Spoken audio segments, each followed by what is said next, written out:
Well, I mean, I'm just going to dive right in with what you and I have been talking about since you sat down, which is it's so interesting to now be talking to you as a player. I'm so used to working with you as a caster. So how does it feel for you to be back in like this? I know you've done it before, but it's been a couple years. Yeah, it feels good. I actually wanted to start playing again in 2014. That's when I was like, okay, it could be cool to build something again, but I wanted to come back for the right opportunity. And it took a while before I found something that I felt comfortable with starting up again. So that happened late 2015. The team didn't do too well, but I obviously have still continued working with Era. And now the current team we have is I'm very satisfied with, so it's good.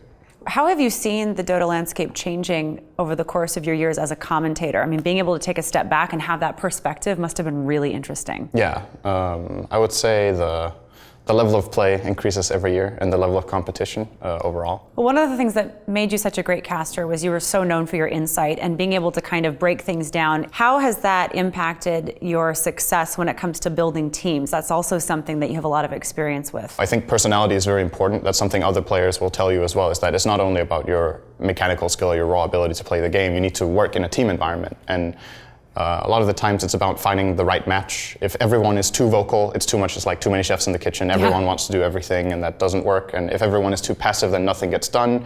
So a good recipe is you have one or two that are pretty, very vocal. Everyone is obviously active in game. It's also about having fun together. So it's good to have a bit of a clown as well in the team. Who's your clown? Yeah, Absor. Okay. Yeah. I would say, yeah. Hands down. But we all clown a bit sometimes, but he's like the catalyst, who really makes it happen. But yeah, building this team, I took Era from the first team we made, and then Koikva is an old teammate of mine from TI3. He was a guy, when I thought about coming back, he was the first guy I talked to. I was like, if I'm playing again, you're the #1 guy I would want to play with again from back then, because I really enjoyed playing with him. Talk a little bit more about that, because you build the team, you made a few changes, now you've been playing together for a little bit. How do you come together in those months leading up to the international, where things start to gel? Was there a moment where you looked around and said, okay, yeah, we're starting to really get this now?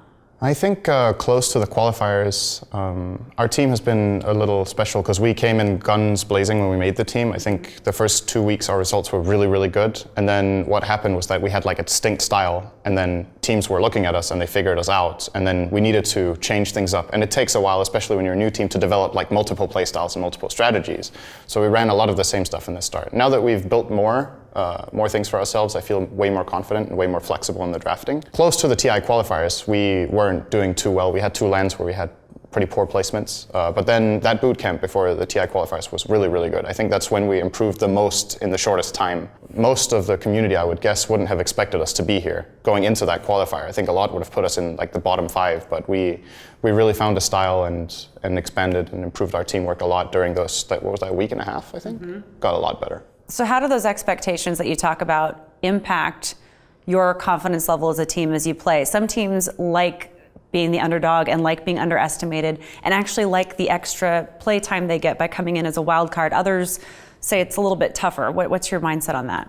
I think it's hard to say that it's an advantage playing the wild card. It's a very few games that have a very big impact. Mm-hmm. So I would be lying if I say it's not a bit intimidating that you have to play those games. But apart from that, I've always liked being the underdog, because then it's a surprise story when you do well. People don't expect the craziest stuff, and then it's a really positive surprise when it turns out, wow, you're doing really well. Like the qualifiers, for example, where I really liked the fact that everyone underestimated us and we just proved them all wrong.